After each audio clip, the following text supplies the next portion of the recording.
প্রাচীন ঐতিহাসিক কেন্দ্র রাজনগরে এবারও বেড়া শিল্পীরা বেড়া তৈরি করতেই ব্যস্ত।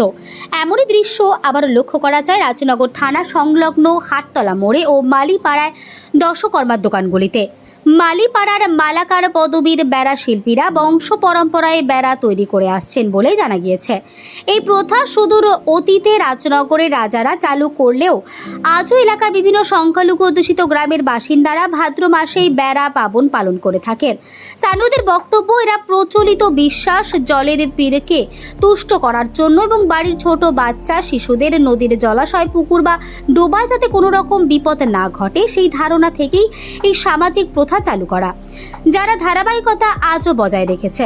বেড়ার শিল্পী হিসেবে অর্জুন মালাকার, তার পুত্র ভোলা, স্বর্গীয় মদন মালাকারের স্ত্রী ও কন্যা কাজল ও তার ভাই বুলা মালাকাররাও বলেন, এবারও আমরা রং বেরঙের এরকম বেড়া তৈরি করেছি এবং